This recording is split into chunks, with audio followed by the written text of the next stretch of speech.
Hai and Assalamualaikum kelas. Bertemu kembali kita pagi ini dalam subjek sains. Jadi hari ini kita akan masuk unit baru, unit 7 tenaga.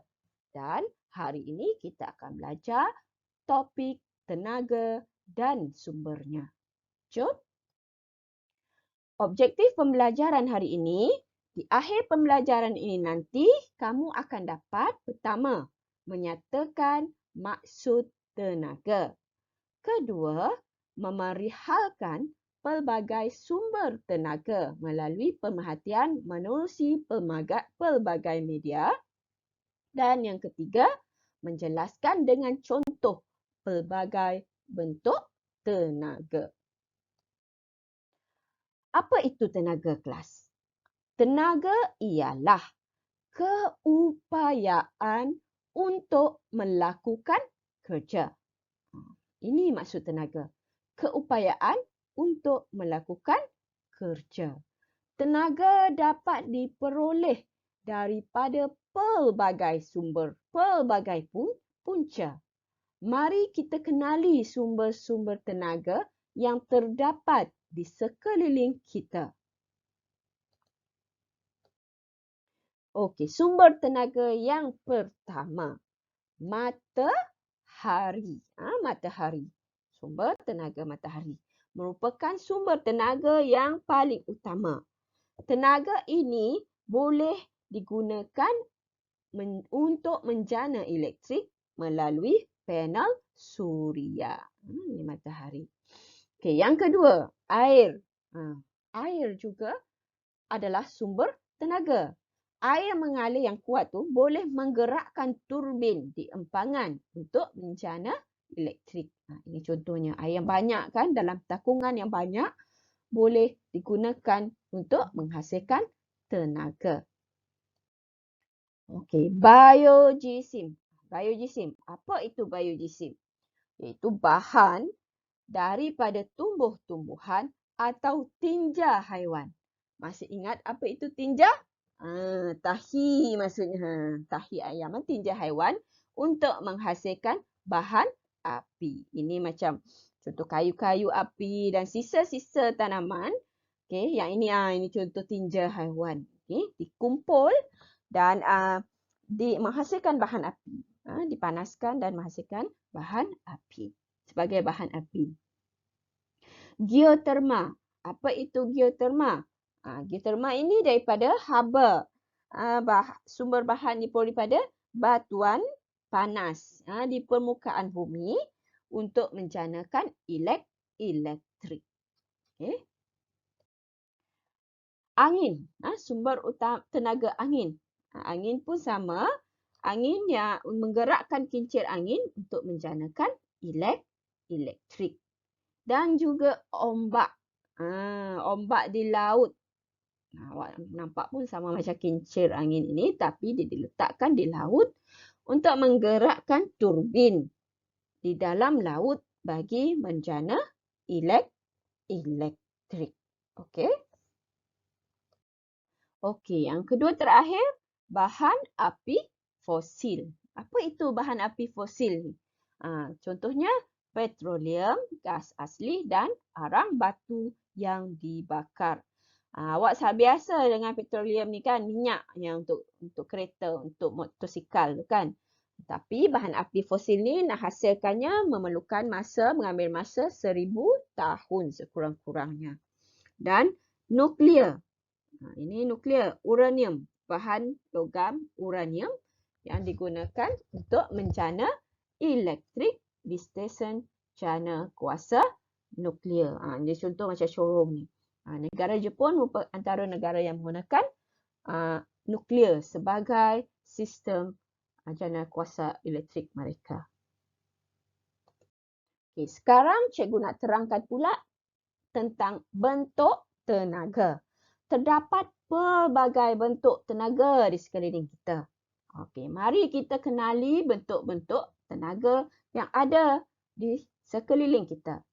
Contohnya pertama tenaga suria. Ini matahari lah kan. Daripada matahari. Yang kedua tenaga haba. iaitu tenaga yang disimpan pada objek yang mempunyai kepanasan. Apa-apa objek yang panas ada tenaga haba. Contohnya televisyen pun panas kalau terlalu lama dibuka kan. Maknanya ada tenaga habanya di situ.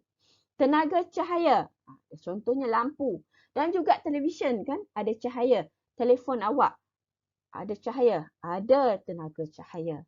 Tenaga bunyi pula dihasilkan oleh objek yang bergetar. Kamu belajar pada unit yang lepas. Apa-apa benda yang bergetar ada tenaga bunyi. Tenaga elektrik, kamu tahulah tenaga elektrik, tenaga yang mengalir dalam litar elektrik lengkap. Dalam litar elektrik lengkap. Kalau suis ditutup, tidak ada tenaga elektrik. Okey? Okay. Tenaga kinetik pula. Apa itu tenaga kinetik? Tenaga kinetik, awak tengok gambar orang ni naik basikal ni kan. Tenaga kinetik ialah tenaga yang dipunyai oleh objek yang bergerak.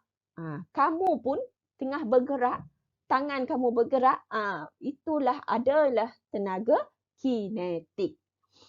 Tenaga tenaga nuklear macam cikgu bagi tahu tadi, tenaga nuklear adalah salah satu tenaga untuk menjana tenaga elektrik juga. Dan yang ini penting, apa itu tenaga kimia? Tengok ini bateri kan? Ini makanan kan? Apa persamaan ini? Apa maksudnya?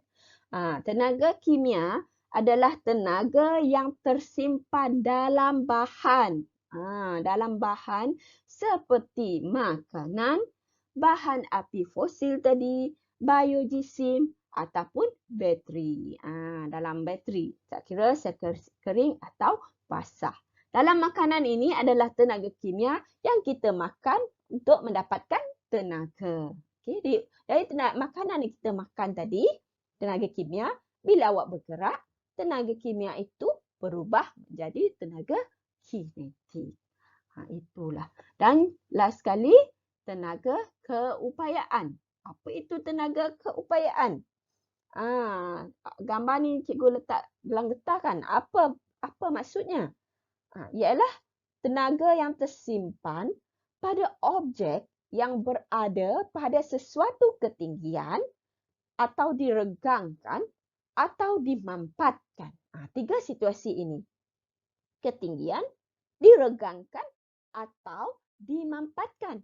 Contohnya gelang getah ini awak regangkan. Dalam keadaan ia diregangkan, maksudnya ada tenaga keupayaan. Dan bila kita lepaskan, akan berubah menjadi tenaga apa? Tenaga kinetik. Satu lagi contoh, pokok buah durian yang kamu makan dalam minggu ni kan. Buah durian yang berada di atas pokok tu, bila ia berada di tempat yang tinggi, maknanya di situ ada tenaga keupayaan. Okey? Faham semua? Latihan kita hari ini, cikgu bagi pilihan nak buat offline atau online. Hari ini, bagi yang tidak dapat buat latihan secara online, kamu boleh buat secara offline. Buat menggunakan peta bulatan, senaraikan sumber-sumber tenaga yang kita tadi, yang telah kamu pelajari tadi. Buat dan masukkan. Saya dah bagi contoh sumber tenaga, contohnya matahari. Awak tulis lagi sumber-sumber tenaga yang kamu baru pelajari tadi. Okey? Untuk latihan online pula, hanya kamu buat latihan dalam pautan Woodwall yang cikgu dah sertakan. Okey, dalam grup WhatsApp. Okey? Terima kasih atas penglibatan anda dalam PDBR hari ini. Okey? Jaga diri. Bye-bye.